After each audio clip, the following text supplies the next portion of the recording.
Hello friends, welcome to VS Academy. So in this lecture we are going to discuss about the acceleration concept. Okay, up till now we discussed what is distance, displacement, speed and velocity. So what is the distance? Distance is the actual length covered by the body during its motion.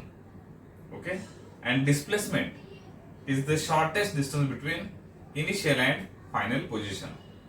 Distance is a scalar physical quantity that has only magnitude, and displacement is a vector quantity that can be completely described by its magnitude and direction.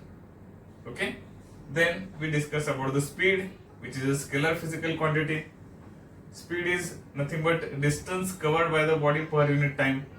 Speed is equal to distance covered upon time taken to cover that distance. By using the simple formula, we can calculate the speed of a body. Again, speed is a scalar physical quantity that can be completely described by its magnitude alone.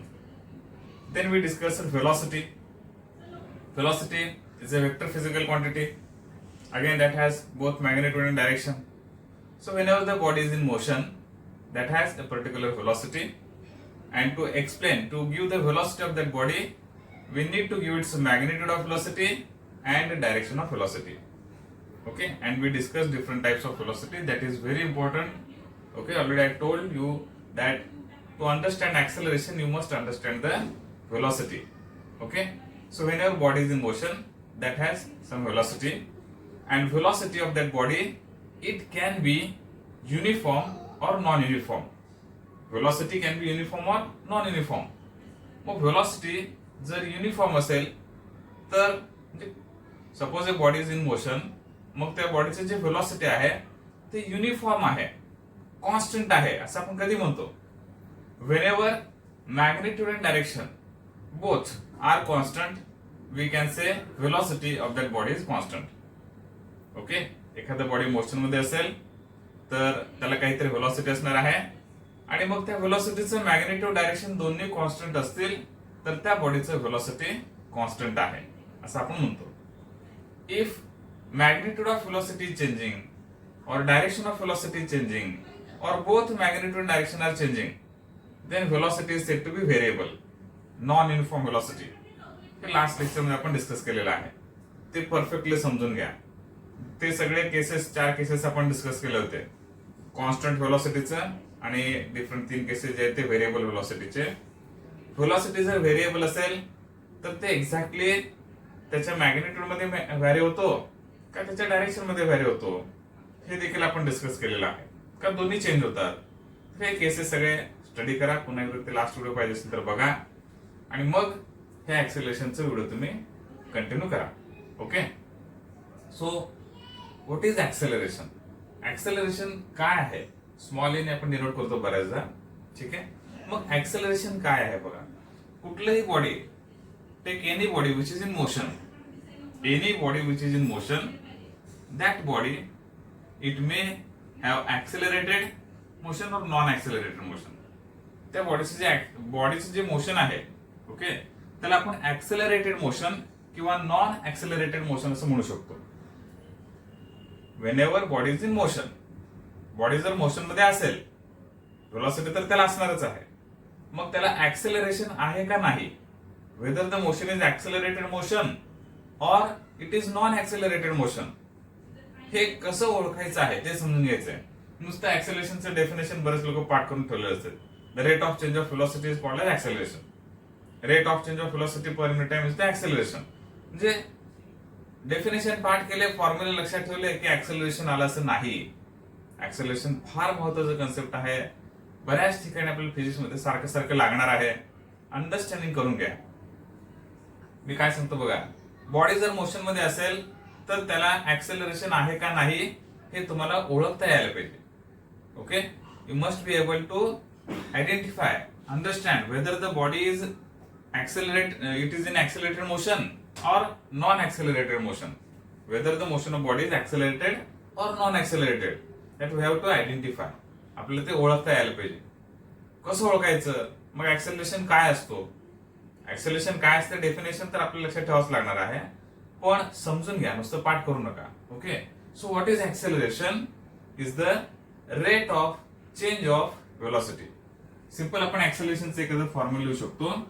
Acceleration is equal to change in velocity. Acceleration is change in velocity upon time. अगदी simple आपण ऍक्सेलरेशनचं formula लिहू शकतो. Acceleration equal to change in velocity upon time. ठीक आहे. मग definition ते लिहिताना आपण डिफरन्शिएशनच्या फॉर्म मध्ये dv बाय dt हे असं देखील लिहितो. Acceleration is equal to dv by dt. Change in velocity upon time interval. Change in velocity upon time. Okay, time interval म्हणजे तेवढ्या व्हेलॉसिटी चेंज होण्यासाठी लागलेले time. So acceleration is equal to dv by dt असं देखील लिहितो. हे का लिहितो, कसं लिहितो वगैरे या टॉपिकचं ते पार्ट येणार नाही. लक्षात ठेवा, acceleration is equal to change in velocity per unit time. हे आपण असं सांगतो. हे डेफिनेशन सिंपल फॉर्म मध्ये लक्षात ठेवा कन्सेप्ट समजण्यासाठी. प्रॉब्लेम्स, कॅल्क्युलेशन्स किंवा ऍक्सेलरेशनची ते वन डायमेन्शन मोशन मध्ये वगैरे आपण बरेच डिटेल मध्ये डिस्कस करू. इथं हे फक्त आपल्याला तुमचं 12th स्टँडर्डचं रोटेशनल डायनॅमिक टॉपिक साठी हे बेसिक टर्म्स काही लागतात. सारखं सारखं ऍक्सेलरेशन येते, स्पीड येते, अँग्युलर व्हेलॉसिटी वगैरेचे टर्म येत असतात. तर ते अंडरस्टँड होण्यासाठी, ते समजून घेण्यासाठी बेसिक माहित असणं गरजेचं आहे. त्यासाठी मी सगळे पॉईंट शॉर्ट मध्ये सांगतो. ठीक आहे. तर मग acceleration is the change in velocity per unit time. Definition काय सांगता बघा, rate of change of velocity per unit time with respect to time. मग चेंज इन व्हेलॉसिटी त्या डेफिनेशन मध्ये येते, त्या टर्म मध्ये, त्या ऍक्सेलरेशन मध्ये येते. Change in velocity. मग ऍक्सेलरेशन असण्यासाठी व्हेलॉसिटी मध्ये चेंज होणं गरजेचं आहे. There must be change in velocity to produce the acceleration. त्या बॉडीमध्ये ऍक्सेलरेशन असण्यासाठी व्हेलॉसिटी चेंज होणं गरजेचं आहे. To produce acceleration in a body there must be change in velocity. Velocity change होणं गरजेचं आहे. मग व्हेलॉसिटी चेंज होतच नसेल, if suppose there is no any change in velocity, velocity change झालंच नाही, चेंज इन व्हेलॉसिटी 0 आहे, मग ऍक्सेलरेशन 0 येणार. So to produce acceleration in a body there must be change in velocity. Velocity change व्हायलाच पाहिजे, त्याशिवाय ऍक्सेलरेशन प्रोड्यूस होणारच नाही. सपोज रूम मध्ये फॅन आहे, बंद आहे, ओके, ऑफ आहे, मग ते फिरणारच नाही. फिरतच नाही म्हणजे व्हेलॉसिटी 0 आहे. मग व्हेलॉसिटी 0 असेल तर प्रश्नच नाही, ऍक्सेलरेशन 0 असणार आहे. If there is no velocity there is no acceleration. मग व्हेलॉसिटी असेल तर ऍक्सेलरेशन असतेच का? लक्षात आलं? जर व्हेलॉसिटी नसेल तर ऍक्सेलरेशन 0 आहे, ते काय प्रश्नच येणार नाही त्या ठिकाणी. But suppose there is a velocity, मग व्हेलॉसिटी असून देखील ऍक्सेलरेशन 0 असू शकतो का? तर यस. एखाद्या बॉडीचे व्हेलॉसिटी जर कॉन्स्टंट असेल, व्हेलॉसिटी जर चेंज होत नसेल, तरी देखील ऍक्सेलरेशन 0च येणार आहे. Means the body is in motion, but in that case if its velocity is constant, okay, whenever body is in motion, if its velocity is constant, acceleration is 0. का? acceleration is change in velocity per unit time आहे. मग velocity constant आहे, change होत नाही. Changes होत नसेल, there is no change, that means 0 change, that means acceleration is 0. Okay. तर body मध्ये acceleration असण्यासाठी सगळ्यात महत्त्वाचं आहे velocity चेंज व्हायला पाहिजे. There must be change in velocity to produce acceleration in that body. If there is no change in velocity, acceleration is 0. मग velocity change होत आहे का velocity constant आहे? हे कसं ओळखायचं आपण लास्ट लेक्चर मध्ये velocity मध्ये बघितलेलं आहे. ठीक आहे. 4 केसेस आपण डिस्कस केले होते. कुठलंही मोशन जे आहे, any kind of motion you can fit into those 4 cases. ठीक आहे. मग त्याच्यावरून velocity constant आहे का ते व्हेरिएबल आहे हे आपण आयडेंटिफाय करू शकतो. So only one thing remember, whenever velocity is constant, acceleration is 0. And whenever velocity is variable, it is changing, there is acceleration in that body. मग कुठल्याही बॉडीचं मोशन ऑब्झर्व करा, त्या बॉडीचं व्हेलॉसिटी कॉन्स्टंट राहते असं वाटलं तुम्हाला, लगेच सांगून टाका it is non accelerated motion, त्याच्यामध्ये ऍक्सेलरेशन 0 आहे. मग मोशन बघा, व्हेलॉसिटी चेंज होतं का चेक करा. If velocity is variable, change होतं असं वाटलं, if velocity is variable, then acceleration is there, the motion is accelerated motion. So can you easily understand which motion is accelerated, which one is non-accelerated? Yes, now you can easily understand. If velocity of that body is constant, then acceleration is zero, that means that is non-accelerated motion. And when velocity is variable, changing, then acceleration is produced in that body and that motion is accelerated motion. Okay, मग आता प्रश्न येतो velocity constant कधी म्हणायचं आणि variable कधी म्हणायचं, जे की लास्ट लेक्चर मध्ये आपण डिस्कस केलंय. When both magnitude and direction of velocity are constant, when both magnitude and direction of velocity are constant, velocity is constant. ठीक आहे, ते लास्ट लेक्चर मध्ये आपण जे 4 केसेस डिस्कस केले होते ते तुमच्या लक्षात यायला पाहिजे बघा. ते 4 केसेस पुन्हा एकदा मी इथे रिप्रेझेंट करतो, समजून घ्या. तर फर्स्ट केस मध्ये आपण ऑब्झर्व काय केलंय, body is moving in a straight line. Okay, straight line, it covers equal distances in equal interval of time. Speed of the body is constant, that means magnitude of velocity of the body is constant, and because the body is moving in a straight line, the direction of velocity is constant. So velocity is constant in the first case. So in this first case, velocity of the body is constant, and whenever velocity is constant, acceleration in that body is zero. So this is the motion where acceleration is zero. So we can say this is non-accelerated motion. हे जे मोशनचे केस आपण study केलेला आहे ज्याच्यामध्ये body एकाच डायरेक्शनने चाललेला आहे आणि त्याचं मॅग्निट्यूड ऑफ व्हेलॉसिटी देखील कॉन्स्टंट आहे, ओव्हरऑल व्हेलॉसिटी कॉन्स्टंट आहे, and when velocity is constant acceleration is zero. This is non accelerated motion. मग मोशनचं आपण सेकंड केस डिस्कस केलं होतं बघा. आता देखील ऑब्झर्व करा तुम्ही. In the second case again body suppose moving in a straight line A to B, but it covers unequal distances in equal interval of time. त्याचं डिस्प्लेसमेंट व्हेरिएबल आहे या ठिकाणी. मग आपण ऑब्झर्व केलं व्हेलॉसिटी त्या बॉडीचं जर ऑब्झर्व केलं, मग व्हेलॉसिटीचं मॅग्निट्यूड जे आहे व्हेरिएबल आहे. In the second case magnitude of velocity is variable, but the direction of velocity is constant because it is moving in a straight line. Okay, so in the second case magnitude of velocity is constant, the direction of velocity is variable. Then overall velocity is constant or variable असं कोण विचारले. So overall we can say velocity is variable, changing. velocityचं magnitude direction दोन्हीपैकी एक जरी change होत असेल तरी velocity व्हेरिएबल आहे, नॉन युनिफॉर्म आहे, लक्षात ठेवायचं आपल्याला. ठीक आहे, मग आता सेकंड केस मध्ये velocity व्हेरिएबल आहे, नॉन युनिफॉर्म आहे. whenever the velocity is variable there is acceleration in that body. या केस मध्ये जे बॉडीचं मोशन आहे ते ऍक्सेलरेटेड मोशन आहे, त्याच्यामध्ये ऍक्सेलरेशन नॉन झिरो आहे. Acceleration not equal to zero, there is acceleration. ह्या केसमध्ये ऍक्सेलरेशन असणार आहे, बॉडी कुठल्या तरी ऍक्सेलरेशनने चाललेला आहे पुढे असं आपण म्हणू शकतो. So in the second case velocity is variable, so acceleration not equal to zero. Means acceleration is there in that body. त्या बॉडीमध्ये ऍक्सेलरेशन आहे. ठीक आहे, लक्षात आलंय. तर मग ते जे ऍक्सेलरेशन आहे व्हेरिएबल व्हेलॉसिटीमुळे ऍक्सेलरेशन प्रोड्यूस झालं. मग व्हेलॉसिटीचं नेमकं कोणतं पार्ट व्हेरिएबल आहे, which part is variable, whether magnitude of velocity is variable or direction of velocity is variable or both are variable in the second case. In the second case magnitude of velocity is variable, direction of velocity is constant. मग जे acceleration produce झालेलं आहे ते magnitude मुळे produce झालंय का direction मुळे produce झालंय. आता आपण त्या ठिकाणी विचार करू शकतोय. व्हेलॉसिटी व्हेरिएबल आहे, कसं व्हेरिएबल आहे, मॅग्निट्यूड मध्ये व्हॅरी होतो, डायरेक्शन कॉन्स्टंट आहे. मग जे ऍक्सेलरेशन प्रोड्यूस झालेलं आहे that acceleration is due to change in magnitude of velocity. In the second case acceleration is non zero. बरोबर आहे, ऍक्सेलरेशन काहीतरी आहे, झिरो नाही, काहीतरी आहे. मग ते ऍक्सेलरेशन कोणामुळे आहे, मॅग्निट्यूड चेंज झाल्यामुळे का डायरेक्शन चेंज झाल्यामुळे. That acceleration is due to change in magnitude of velocity. In the second case the acceleration which is produced in the body, त्या बॉडीमध्ये जे ऍक्सेलरेशन प्रोड्यूस झालंय that is due to change in magnitude of velocity. ठीक आहे, मग असं जे acceleration असतो सेकंड केस मध्ये एखादं बॉडी आपण असं सांगितलं असं मूव्ह होत चाललंय, त्याचं मॅग्निट्यूड ऑफ व्हेलॉसिटी व्हेरी होत चाललेलं आहे, डायरेक्शन सेम आहे. मग असं जे ऍक्सेलरेशन प्रोड्यूस झालेलं आहे त्याला नाव दिलेलं आहे, it is called as tangential acceleration. Okay, त्याला आपण ए टी, त्याच्या बेसला टी लिहायचं, याच्या बेसला टी, कॅपिटल टी लिहा, स्मॉल टी लिहा, काय प्रॉब्लेम नाही. Okay, A T. तर A T is the tangential acceleration. So what is the tangential acceleration?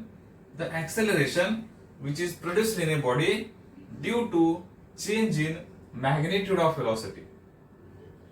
velocity मध्ये चेंज झाला तर ऍक्सेलरेशन प्रोड्यूस होते. मग व्हेलॉसिटीचं काय चेंज झाल्यानंतर कोणतं ऍक्सेलरेशन प्रोड्यूस होतंय ते लक्षात घ्यायचंय. Due to change in magnitude of velocity the acceleration produced in that body is the tangential acceleration.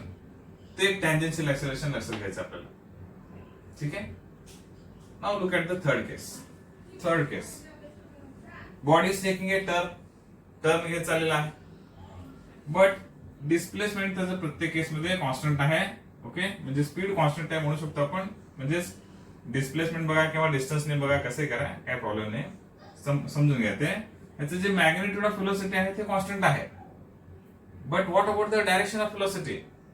Because the body is taking a turn घेत चाललेला आहे, कर्व आहे.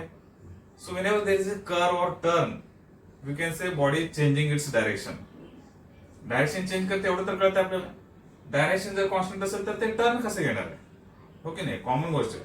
So because the body is taking a turn, that means the direction of velocity is changing. Okay, at every point. Then how to find the direction of velocity last lecture मध्ये सांगितलंय. कुठल्या तरी एखाद्या पॉइंटला व्हेलॉसिटीचं direction सांगा म्हटले तर आपण कसं सांगतो? Suppose at this point what is the direction of velocity? Draw tangent to that point in the direction of motion. Tangent in the direction of motion will give the direction of velocity. At this point, again you can say this is the tangent in the direction of motion that will give the direction of velocity. So at every point the direction of velocity is variable. So in the third case, overall velocity is constant or variable? Velocity is variable. How it varies? It is constant in magnitude in this case. In the third case, velocity is constant in magnitude but varies in its direction. So overall velocity is variable. Then my question is whether acceleration is produced in that body or there is no any acceleration in that body. What do you think? काय विचार कराल बघा. Acceleration कधी असणार आहे बॉडीमध्ये? Whenever there is a change in velocity. Okay, मग third case मध्ये व्हेलॉसिटी चेंज होतो का? बऱ्याच लोकांना वाटतं मॅग्निट्यूड तर कॉन्स्टंट आहे, कुठं चेंज होतंय? आपण व्हेलॉसिटी चेंज कधी होते सांगतो, जेव्हा त्याचं मॅग्निट्यूड किंवा डायरेक्शन किंवा दोन्ही कुणी चेंज होत असेल तर व्हेलॉसिटी चेंज होते, व्हेरिएबल आहे असं सांगतो. So in third case velocity is a variable. पुन्हा लक्षात घ्या, velocity is variable. It is constant in its magnitude but varies in its direction. So overall velocity is variable and whenever velocity is variable, changing acceleration is produced in that body. त्या बॉडीमध्ये acceleration असणारच आहे. लक्षात आलं? मग third case मध्ये velocity is variable, acceleration is produced in that body. So again in the third case acceleration is not equal to 0. There is acceleration in that body, but due to which factor the acceleration is produced in this case? Whether due to change in magnitude acceleration is developed or due to change in direction of velocity acceleration is produced? Simply we can say because of change in direction of velocity acceleration is produced in that body. मग हे जे acceleration आहे या case मध्ये, third case मध्ये, which is produced in that body due to change in direction of velocity. The acceleration in this body which is produced due to change in direction of velocity, it is called as radial acceleration. त्याला आपण radial acceleration असं म्हणतो. Radial acceleration AR ने आपण त्याला denote करतो. ठीक आहे, रेडियल ऍक्सेलरेशन, राईट. मग सेकंड केस मध्ये जे ऍक्सेलरेशन होतं ते टँजेन्शियल ऍक्सेलरेशन होतं due to change in magnitude of velocity. In third case, acceleration is produced due to change in direction of velocity, and that is the radial acceleration. AR असं आपण सांगतो. तर मग आता लास्ट केस आपण डिस्कस करू, fourth case. In the fourth case, again body is taking a turn. Okay, because it is taking a turn, direction of velocity is continuously changing. Okay, and here you can see the magnitude of velocity is also variable. So in the last case, fourth case, magnitude of velocity is variable, direction of velocity is variable, that means overall velocity is variable. Velocity variable आहे. It varies in both magnitude and direction. मग या body मध्ये acceleration असणार का? Definitely असणार तर आहेच आहे, because there is variable velocity.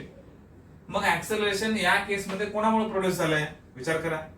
That acceleration is produce due to change in magnitude or change in direction. तुम्हाला दोन्ही चेंज होते या ठिकाणी, बरोबर आहे, बोथ आर व्हेरिएबल. मग ऍक्सेलरेशन टँजेन्शियल असणार का रेडियल असणार आहे? Both accelerations will be there in the fourth case. Fourth केसमध्ये दोन्ही ऍक्सेलरेशन असणार आहे, कारण मॅग्निट्यूड चेंज होते त्यामुळे टँजेन्शियल ऍक्सेलरेशन आहे. डायरेक्शन ऑफ व्हेलॉसिटी चेंज होतो म्हणजे रेडियल ऍक्सेलरेशन देखील त्या ठिकाणी असणार आहे. ऍक्सेलरेशन इज नॉन झिरो हे तर फिक्स आहे. मग ऍक्सेलरेशन टँजेन्शियल आहे का? यस टँजेन्शियल आहे.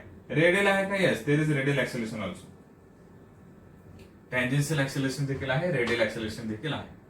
So both the type of accelerations are present in the last case. मग कुठलंही मोशन तुम्ही स्टडी करत असताना हे चार केसमध्ये आपण फिट करू शकतो. मग ते मोशन ऍक्सेलरेटेड आहे का नॉन ऍक्सेलरेटेड आहे? If it is accelerated then it is tangential acceleration or radial acceleration हे आपण इझिली सांगू शकतो. हे सगळे केसेस व्यवस्थित समजून घ्या, परफेक्ट लक्षात ठेवा. कुठल्याही बॉडीचं मोशन तुम्ही ऍक्सेलरेटेड, नॉन ऍक्सेलरेटेड आणि ऍक्सेलरेटेड असेल तर टँजेन्शियल आहे का रेडियल ऍक्सेलरेशन आहे हे इझिली सांगू शकता. ठीक आहे. So non accelerated motion acceleration is zero. This three are accelerated motion. Okay. मग सेकंड मध्ये टँजेन्शियल ऍक्सेलरेशन आहे. थर्ड केस मध्ये रेडियल ऍक्सेलरेशन आहे. Fourth case has both tangential as well as radial acceleration. Okay. मग acceleration आहे का नाही हे ओळखता येतो आपल्याला आता. We can easily understand whether acceleration is there or no. नाव हे पार्ट संपल्यानंतर आता पुढचं. Again acceleration is a vector physical quantity. Acceleration is a vector physical quantity. So because it is vector it has again magnitude and direction. मग ऍक्सेलरेशनला magnitude बसणार, direction पण असणार. Magnitude कसं फाइंड करणार आहे? Change in velocity upon time. एखादं body आहे त्याचं व्हेलॉसिटी चेंज होत चाललंय. मग किती चेंज झालं, किती टाइम मध्ये चेंज झालं? Change in velocity divided by time required for that change. ते चेंज होण्यासाठी काहीतरी टाइम लागतो. आता आपण फॅन ऑन केला, सुरुवातीला व्हेलॉसिटी झिरो आहे मॅग्निट्यूड. थोड्या वेळाने त्याचं मॅग्निट्यूड ऑफ व्हेलॉसिटी काहीतरी वाढणार आहे, स्पीड जास्त होणार आहे त्याचं. मग तेवढं चेंज होण्यासाठी त्याला काहीतरी टाइम लागलेला असणार आहे. So for change in velocity okay divided by time required for that change हे केले की आपल्याला त्या ऍक्सेलरेशनचं मॅग्निट्यूड मिळतो. Magnitude of acceleration change in velocity upon time एक सिंपल फॉर्म्युला आपण काढू शकतो. मग त्याचं ऍक्सेलरेशनचं डायरेक्शन कसं असतं? What is the direction of acceleration? Again remember, tangential acceleration आणि रेडियल ऍक्सेलरेशन ह्या दोघांचं डायरेक्शन थोडंसं वेगळं आहे. अगोदर टँजेन्शियल ऍक्सेलरेशनचं आपण डायरेक्शन डिस्कस करू. टँजेन्शियल ऍक्सेलरेशन जर असेल, एखादं बॉडी आहे, मोशन मध्ये आहे, and suppose that body has a tangential acceleration. कशामुळे प्रोड्यूस झालं असतं टँजेन्शियल ऍक्सेलरेशन? सेकंड केस सारखं बघा. Due to change in magnitude of velocity produces tangential acceleration. First case मध्ये ऍक्सेलरेशनच नाही, सेकंड केस मध्ये टँजेन्शियल ऍक्सेलरेशन आहे, थर्ड केस मध्ये रेडियल ऍक्सेलरेशन आहे. म्हणजे ह्याच्यामध्ये टँजेन्शियल ऍक्सेलरेशन नाही. कुठल्या मोशन मध्ये कुठलं ऍक्सेलरेशन आहे हे परफेक्टली सांगता यायला पाहिजे. In first case acceleration is zero म्हणजे टँजेन्शियल पण नाही, रेडियल पण नाही.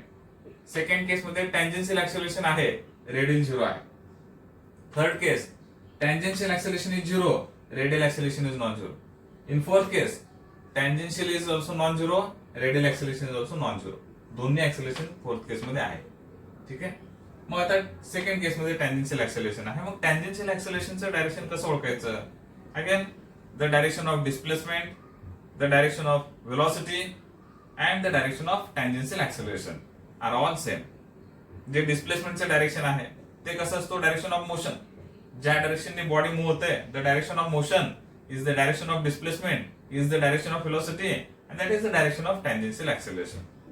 टँजेन्शियलचं ऍक्सेलरेशनचं डायरेक्शन तेच असणार आहे. लक्षात येत आहे? ओके. तर मग ज्या डायरेक्शनने व्हेलॉसिटी आहे त्याच डायरेक्शनने आपण टँजेन्शियल ऍक्सेलरेशनचे डायरेक्शन असं सांगू शकतो. लक्षात आलं हे? मग कधी कधी मॅग्निट्यूड ऑफ व्हेलॉसिटी इथं आपण इन्क्रीजिंग दाखवलेला आहे. If magnitude of velocity is decreasing,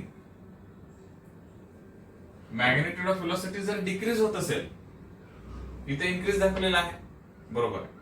speed increase होते, ठीक आहे, ऍक्सेलरेशन आहे. जर मॅग्निट्यूड ऑफ व्हेलॉसिटी डिक्रीज होत असेल तर ऍक्सेलरेशन असतो का? असणारच आहे. व्हेलॉसिटीचं मॅग्निट्यूड चेंज झाल्यामुळे टँजेन्शियल ऍक्सेलरेशन प्रोड्यूस होणारच आहे. मग व्हेलॉसिटीचं मॅग्निट्यूड इन्क्रीज होत असेल तर ठीक आहे, ऍक्सेलरेशनच आहे. But if magnitude of velocity is decreasing, we can call it as negative acceleration or retardation.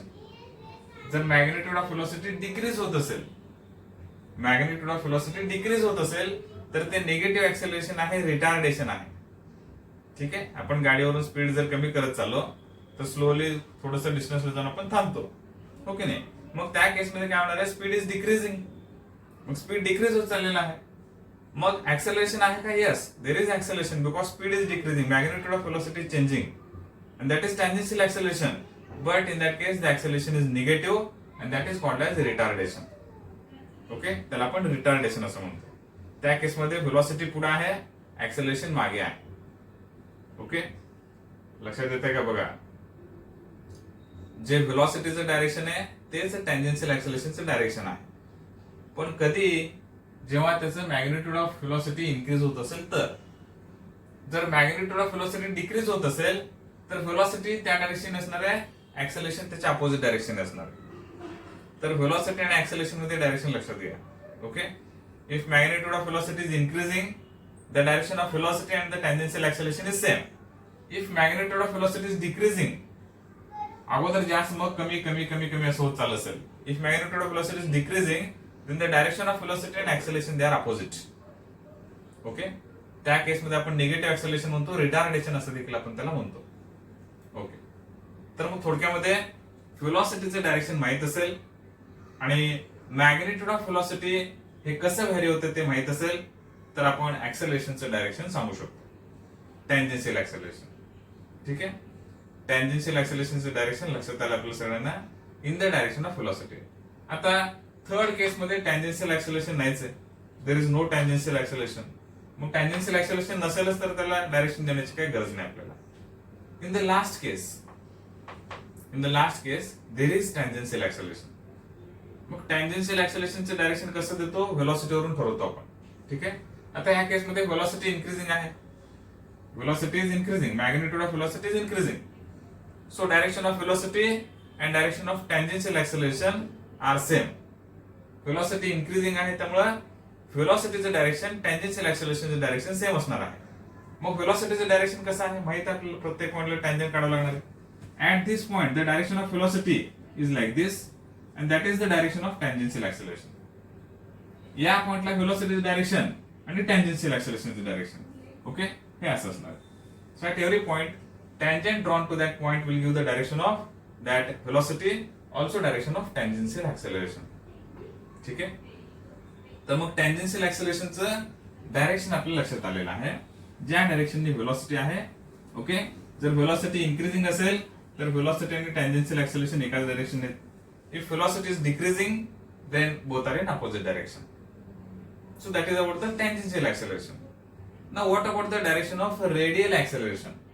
त्याला आपण रेडियल ऍक्सेलरेशन असं म्हटलेलं आहे. Remember, radial acceleration it is present in the body whenever that body is taking a turn, circular motion, curve असेल, turn घेत असेल तर radial acceleration असणार आहे. सरळ चाललं असेल तर रेडियल ऍक्सेलरेशन नसतोच. But whenever there is a turn, whenever there is a circular motion, जे की नेक्स्ट टॉपिक मध्ये येणार आहे, लक्षात घ्या आपल्याला.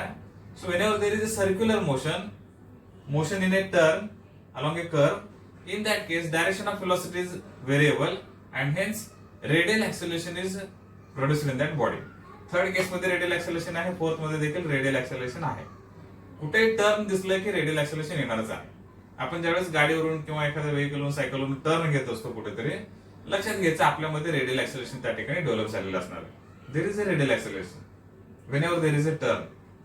मग हे जे रेडियल ऍक्सेलरेशन आहे, radial acceleration because that acceleration is directed along the radius and towards the center. Along the radius and towards the center. आता सपोज ह्या ठिकाणी बॉडी आहे, टर्न घेत असताना आता आपण याला टर्न कन्सिडर करू असं. मग याला असं एक्सपांड केलं आपण, एक मोठं सर्कल तयार होणार आहे. याला असं इकडून असं केलं, तिकडून असं एक्सपांड केलं, एक मोठं सर्कल तयार होणार आहे. सो इथं कुठेतरी त्याचं सेंटर देखील असेल असं ह्या साईडला. तर इथून असं आपण असं एक लाईन ड्रॉ केलं, सेंटरला जॉईन करणार आहे. तर काय झालं, हे रेडियस झालं. This is the radius of that entire circle. मोठं सर्कल इमॅजिन केलं आपण आणि इथून असं एक सेंटरला, इमॅजिनरी सेंटरला जॉईन करून लाईन काढलाय. This is the radius of that circle. मग हे जे रेडियल ऍक्सेलरेशन आहे, जे की व्हेलॉसिटीचं डायरेक्शन चेंज झाल्यामुळे प्रोड्यूस झालंय, that radial acceleration is directed along the radius and towards the center of that circle.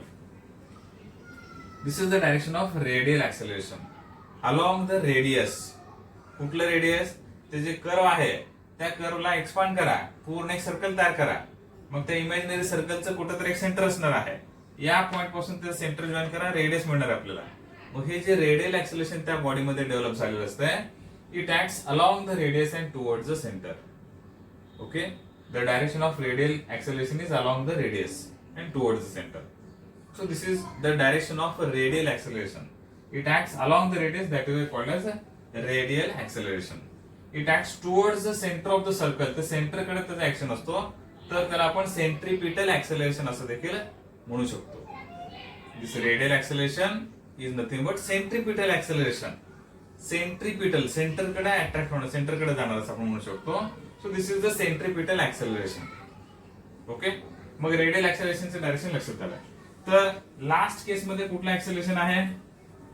In last case we have seen there is tangential acceleration.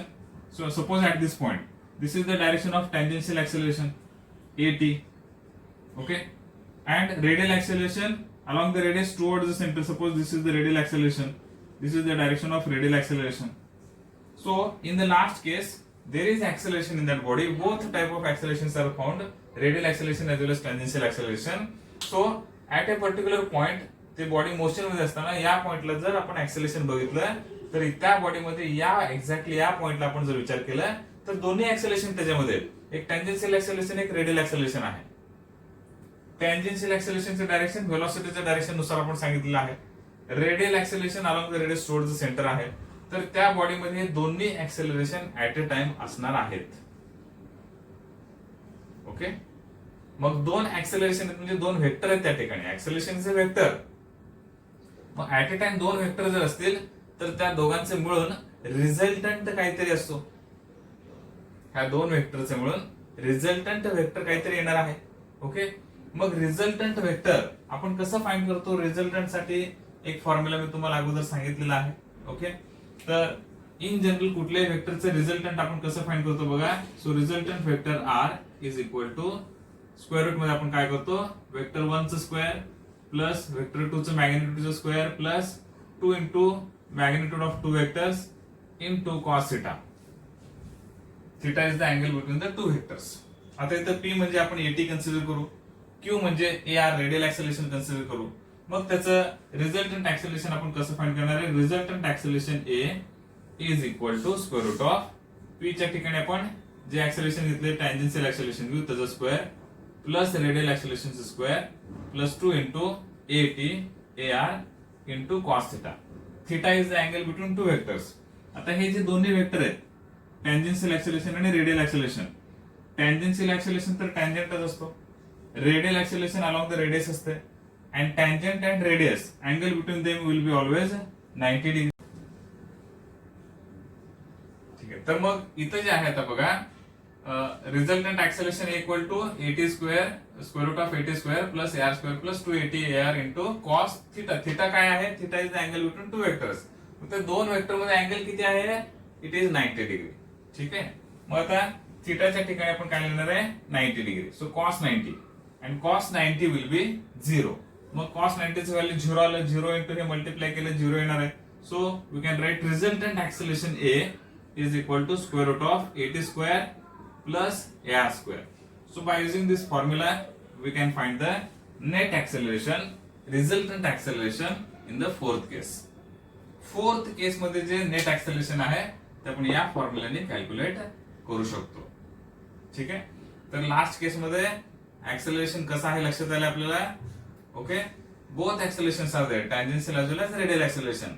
मग टँजेन्शियल ऍक्सेलरेशनचं direction सांगता यायला पाहिजे आपल्याला व्यवस्थित, रेडियल ऍक्सेलरेशनचं डायरेक्शन देखील व्यवस्थित सांगता यायला पाहिजे. ठीक आहे, मग फर्स्ट केस मध्ये ऍक्सेलरेशन 0 आहे, सेकंड केस मध्ये ऍक्सेलरेशन आहे and that is tangential acceleration. Third case मध्ये टँजेन्शियल ऍक्सेलरेशन 0 आहे, रेडियल ऍक्सेलरेशन आहे. ठीक आहे, मग रेडियल ऍक्सेलरेशन कसं फाइंड करायचं? रोटेशनल लँग्वेज मध्ये आपण त्याचं फॉर्म्युला बघू. ओके, मग लास्ट केस मध्ये जर ऑब्झर्व केलं, both accelerations are there, radial acceleration as well as tangential acceleration. दोन्ही असतील तर रिझल्टंट आपल्याला फाइंड करावं लागतं. ठीक आहे, because acceleration is a vector. मग एका बॉडीमध्ये दोन्ही ऍक्सेलरेशन असतील, दोन व्हेक्टर असतील, तर दोघांचं म्हणून रिझल्टंट त्या ठिकाणी काहीतरी येणार आहे.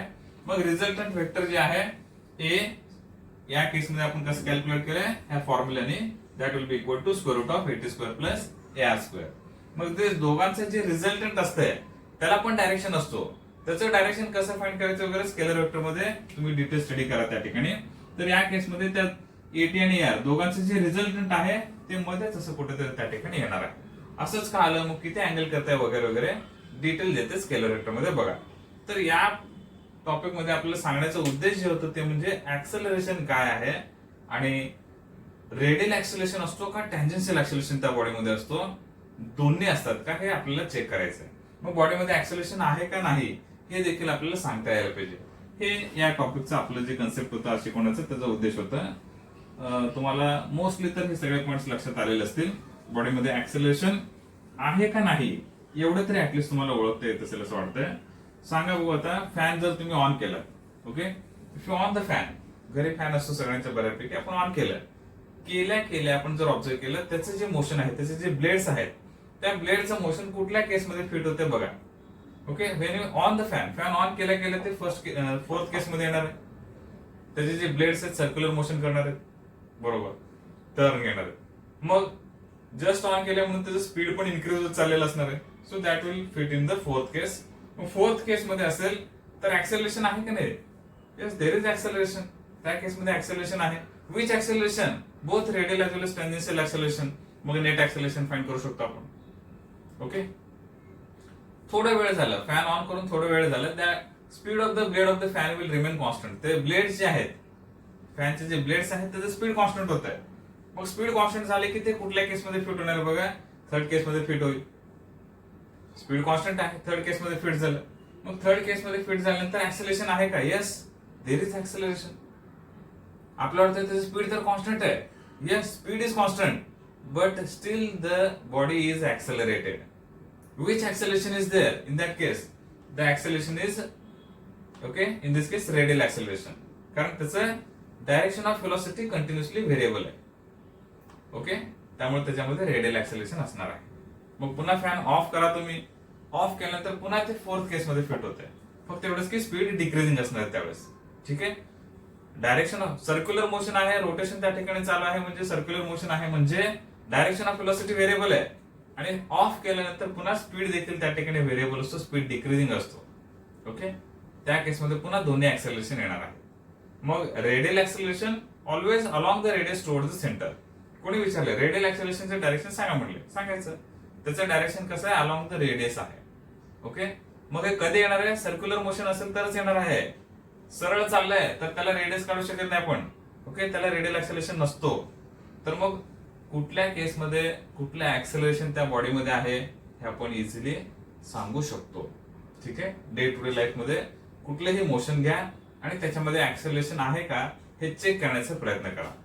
ओके, जर तुम्हाला लक्षात येईल हा याच्यामध्ये हे ऍक्सेलरेशन आहे बाबा आता, ओके, तर तुम्हाला नक्कीच छान वाटेल आणि फिजिक्स फार छान वाटेल चालू होईल. सगळ्यात महत्त्वाचं कन्सेप्ट आहे ऍक्सेलरेशन. ओके, सगळे पॉइंट्स कळाले असतील मी अपेक्षा करतो. अजून हे सोडून जरी आपण बघितलं ऍक्सेलरेशनचे टाइप्स आहेत, जसं की uniform acceleration, non uniform acceleration.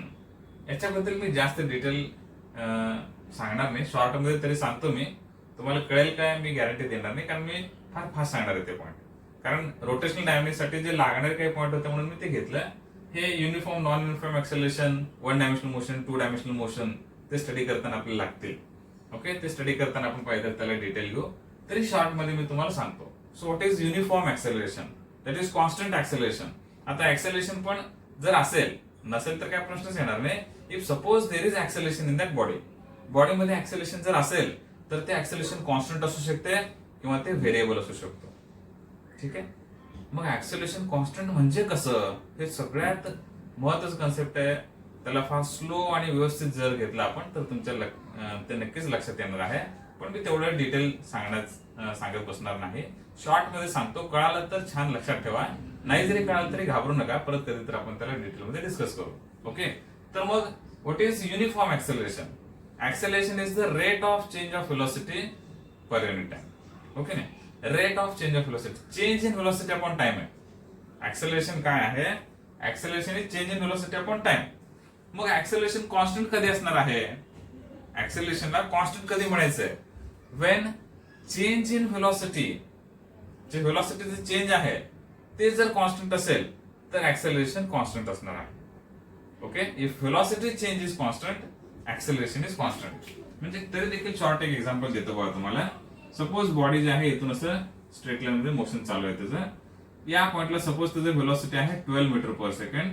थोडंसं पुढे गेलं त्याचं व्हेलॉसिटी आहे suppose 14 metre per second. Okay, अजून थोडंसं पुढे गेलं त्याचं व्हेलॉसिटी आहे 16 मीटर पर सेकंड. तर मग त्याचं व्हेलॉसिटी आता या केस मध्ये जर बघितलं ए टू बी जाताना सपोज इथं बी पर्यंत आलंय, त्याचं व्हेलॉसिटी आहे 18 metre per second. when moves from A to B, its velocity is increasing. Okay, इथे या पॉइंटला 12 मीटर पर सेकंड होतं, 14 झालं, 16 झालं, 18 झालं. Velocity is increasing. Definitely velocity is increasing. But remember in this case, the increase in velocity, that change in velocity is constant. इथून ते इथं जात असताना किती व्हेलॉसिटी इन्क्रीज झालाय? 2 इन्क्रीज झालेला आहे. इथून ते इथं जाताना व्हेलॉसिटी मध्ये इन्क्रीज झालाय. ओके, again that increases by factor 2. इथं पण 2 नीच इन्क्रीज झालेला आहे. So increase in velocity, change in velocity is constant. त्याचं चेंज इन व्हेलॉसिटी कॉन्स्टंट आहे. मग ऍक्सेलरेशन कसं असणार आहे? कॉन्स्टंट असणार आहे.